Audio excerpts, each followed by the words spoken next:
আরেক মৌলানা দুদু মিয়া তিনি আপনাদের সামনে এসেছে।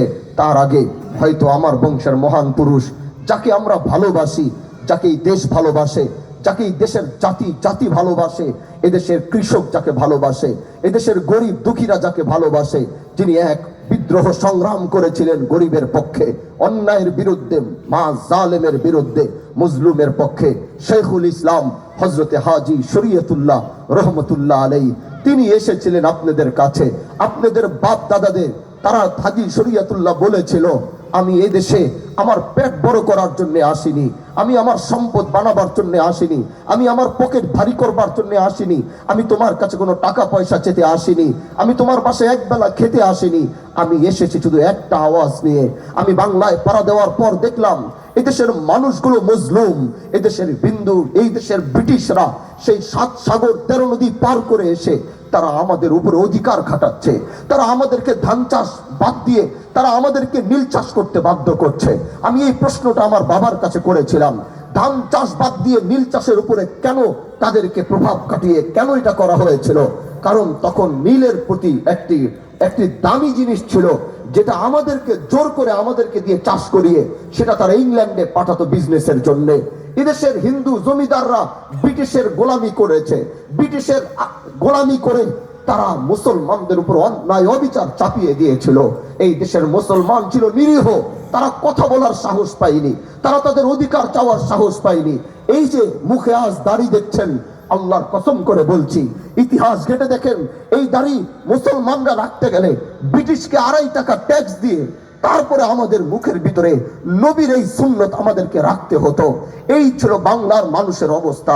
হাজী শরীয়তুল্লাহ বলেছে, আমি টাকা চেতে আসিনি, আমি পয়সা চেতে আসিনি, আমি তোমার জায়গা জমি নিতে আসিনি, আমি এসেছি তোমার পক্ষে দাঁড়িয়ে, আমি তোমার সাথে কথা বলতে চাই, আমি তোমার সাথে অন্যায়ের বিরুদ্ধে আওয়াজ দিতে চাই।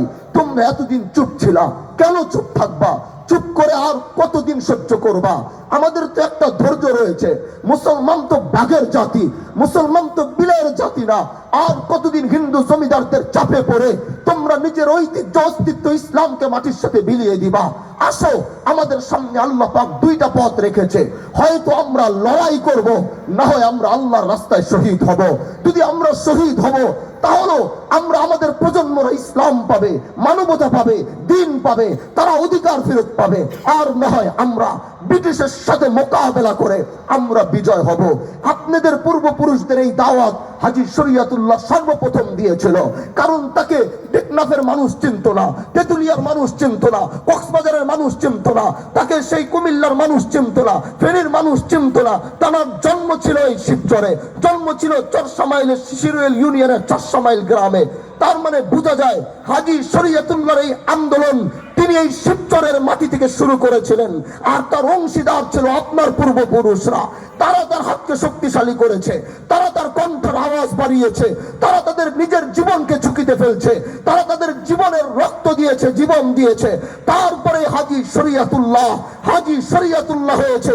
এজন্য আমি যদি সংগ্রামী পরিবারের সন্তান হই, আমি আল্লাহর উপরে শপথ করে বলতে পারবো, শিবচরের প্রতিটা মানুষ হচ্ছে সংগ্রামী পরিবারের সন্তান।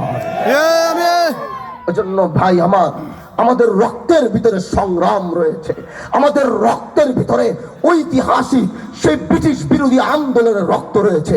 হাজী শরীয়তুল্লাহর নাম হয়তো ফুটে গেছে, আপনাদের পূর্বপুরুষের নাম হয়তো আসে নাই, কিন্তু এটার আংশিক অংশীদার আপনাদের বাপদাদারাও ছিল। তার মানে আমি যদি গর্ব করে বলতে পারি, আমি সংগ্রামী পরিবারের সন্তান, শিবচরের প্রতিটা বাঘের বাচ্চারা দাঁড়িয়ে দাঁড়িয়ে বলতে পারবে আমরা প্রত্যেকে সংগ্রামী পরিবারের সন্তান।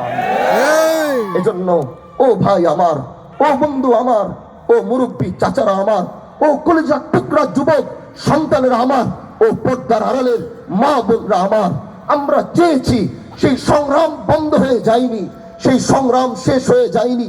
তাদের স্বপ্ন ছিল অন্তত এই দেশ অন্যায় মুক্ত থাকবে, জুলুম মুক্ত থাকবে, এখানে ন্যায় প্রতিষ্ঠা হবে, ইনসাফ প্রতিষ্ঠা হবে।